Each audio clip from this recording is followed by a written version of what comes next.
Bonjour! Donc, bienvenue à une nouvelle capsule thématique que je suis en communauté de Grandir avec toi, accompagnement familial.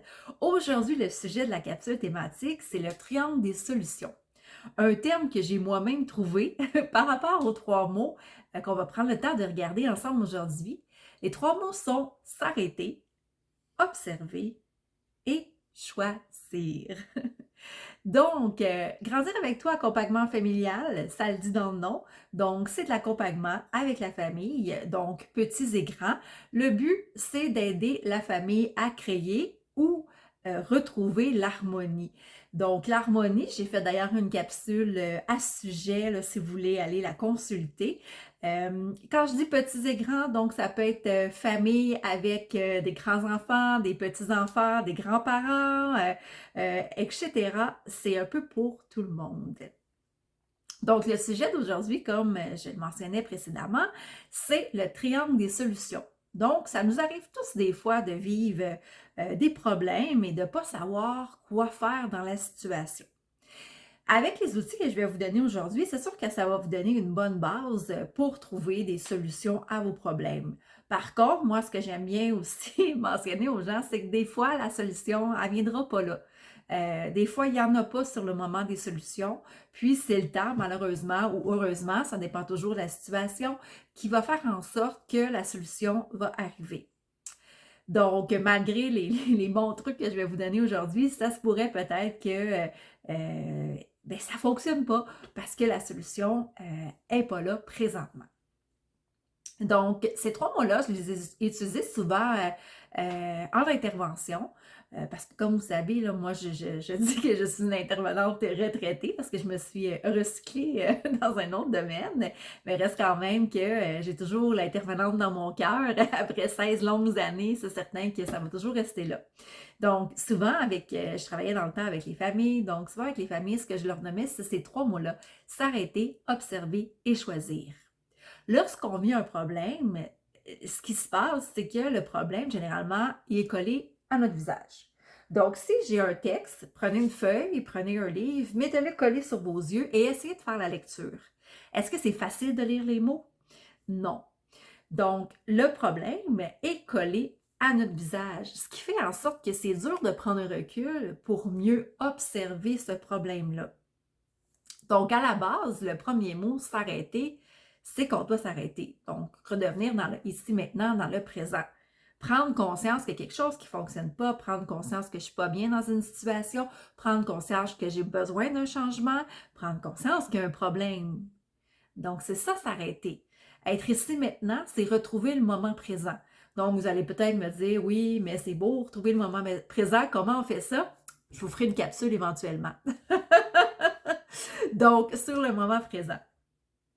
Donc, on essaie de revenir ici maintenant, comme je vous dis, dans le moment présent. Parce qu'en étant ici maintenant, bien souvent, nos cinq sens sont plus en action. Hein. On va être plus en mesure de sentir comment je me sens là-dedans, mon ressenti, tout l'intérieur de moi, mes émotions là-dedans, mes perceptions dans la situation, ça me permet de faire ça. Par exemple, je vis, prenons un enfant, là, je vis un enfant d'âge préscolaire, mettons 5 ans, pas mal l'âge de mon petit garçon. Donc, on prend un enfant d'environ 5 ans qui fait des crises. Donc, il y a des crises et des crises. On aurait pu prendre un enfant de 20 ans parce que il y a des enfants d'adultes qui font aussi des crises. Pas les mêmes crises, ils ne font pas le bacon, mais il va y avoir des crises aussi, des fois, dans des enfants plus vieux. Des crises différentes. Donc, on va prendre un enfant de 5 ans qui fait une crise. Si je continue dans l'action, puis que je ne m'arrête pas, bien, c'est sûr que ça se peut que je ne mens pas. Ça se peut que j'ai moi-même des réactions par rapport à cette crise-là. Donc, c'est pour ça qu'on prend le temps de s'arrêter. Le deuxième mot, c'est observer. Donc, sortez vos autres lunettes. Vos autres lunettes, c'est pas les lunettes habituelles où est-ce que je suis dans mon émotion, dans mes perceptions. Hein? C'est pour ça qu'on prend le temps de s'arrêter. J'ai une amie qui mentionnait ça l'autre fois, puis je trouvais ça excellent. Elle me disait, elle a dit dans le fond aux familles qu'elle rencontre de se couler une petite tasse de thé. Puis ce qu'elle dit, c'est si jamais après une tasse de thé, ça marche encore pas, ben, faites-vous une deuxième tasse de thé. C'est une façon de rester calme. Avec une ancienne collègue de travail, ce qu'elle me disait, des fois, elle conseillait aux familles, c'est tenez-vous une bouteille d'eau.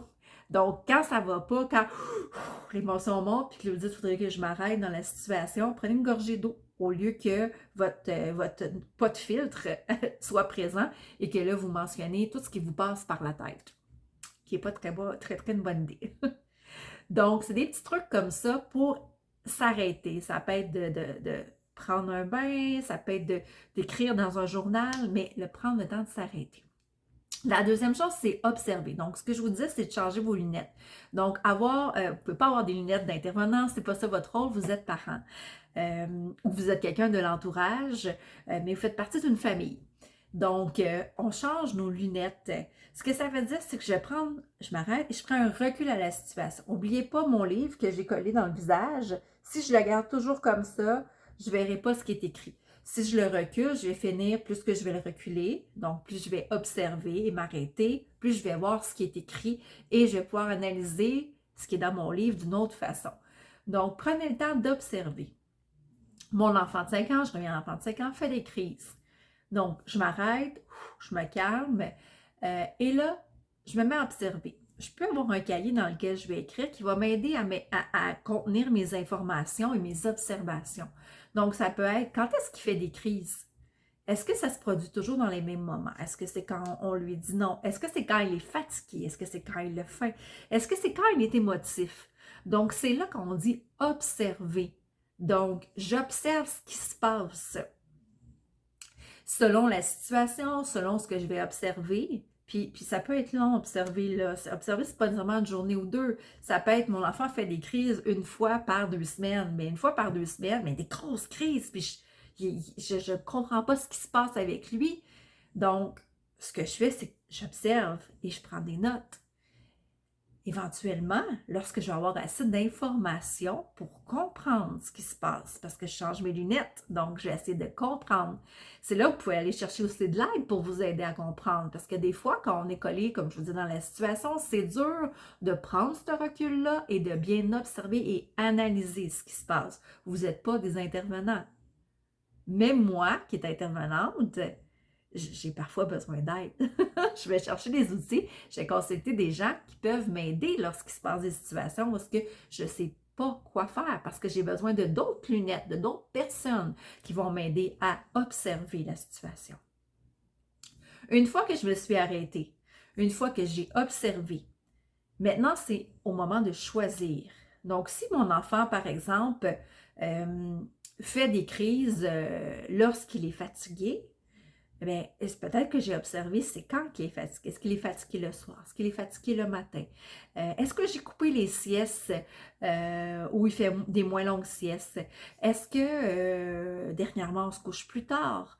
Est-ce qu'il y a eu beaucoup de changements aussi? Tu sais, ça aussi, on le néglige, mais les changements amènent du stress chez un enfant, amènent du stress chez tout le monde, mais en vieillissant, des fois, on s'en rend moins compte.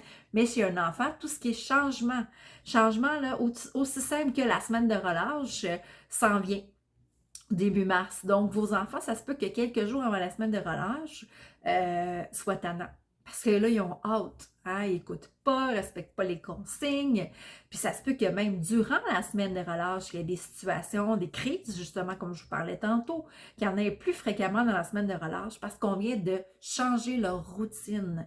Les enfants ont besoin de stabilité, de sécurité, de routine.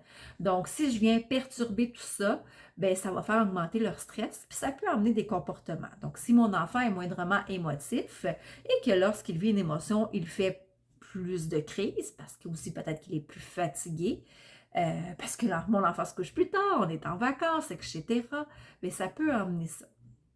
Donc, c'est d'observer tout ça. Puis c'est de se dire, qu'est-ce que je peux changer là-dedans? Qu'est-ce que j'ai le pouvoir de changer? D'observer mes comportements aussi. Parce que là, on parle des comportements de l'enfant, mais on est deux dans la relation. Lorsqu'il y a quelque chose qui ne fonctionne pas, souvent on est deux dans la relation. Donc, c'est toujours important de regarder l'autre, le pouvoir de l'autre comment il agit, mais mon pouvoir à moi aussi, comment moi j'agis. Donc, si mon enfant fait des crises lorsqu'il est fatigué, il a faim, il est émotif, mais que moi-même, lorsque je suis fatiguée, je suis impatiente, je crie après les enfants, ou que j'ai faim, je deviens un peu plus, moi j'appelle ça boubou, donc bougon, que je suis moins bien. Donc, si moi-même je fais ça, je suis aussi le modèle de mon enfant. Donc, est-ce que moi aussi je dois changer des choses? Des choses quand j'interviens avec lui, mais des choses par rapport à moi. C'est ça, dans le fond, l'observation puis le choix. Je choisis une solution. Quand mon enfant est plus vieux, c'est bien de consulter mon enfant. Donc, quand c'est un enfant adolescent, âge adulte, ça ne veut pas dire parce qu'on consulte un enfant qu'on va prendre la décision de l'enfant. Ça veut simplement dire que son opinion est importante pour nous. Donc, on lui démontre l'importance de son opinion. Mais c'est important de lui dire que c'est pas parce qu'il nomme des choses que nécessairement on va les mettre en place. Parce qu'au bout du compte, c'est nous à la maison qui décidons. C'est nous qui payons l'hypothèque de la maison, qui décidons de payer, qui payons l'hydro, qui payons la télé. Ce que je veux vous montrer, c'est que oui, c'est leur maison à nos enfants, peu importe leur âge, hein, qu'ils soient adultes ou qu'ils soient jeunes, comme je parlais de 5 ans, mais ça reste quand même que c'est nous, je vais dire les chefs, mais c'est à nous cet environnement-là. Donc, c'est à nous de mettre les règlements en écoutant les besoins de notre enfant, mais en ayant des règlements où est-ce qu'il y a des limites qui sont claires et précises. Ça se peut que je fasse un choix qui ne fonctionne pas. Donc, ce que je vais faire lorsque ça ne fonctionne pas, je ne vais pas lancer la serviette comme on dit en bon québécois. Je vais me retrousser les manches et je vais recommencer. C'est pour ça que j'appelle ça le triangle.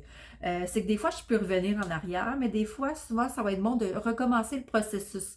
Donc, de m'arrêter de nouveau, de prendre soin de moi, d'observer et de choisir. Donc, ça se peut que je n'ai pas bien observé les choses, ça se peut que je l'ai fait tout seul la première fois, l'observation, et que là, j'ai besoin d'aller voir un organisme de ma région, un ami aussi, des fois, quelqu'un qui est hors de la situation, qui va pouvoir m'aider à bien comprendre tout ça, puis à trouver des nouvelles solutions.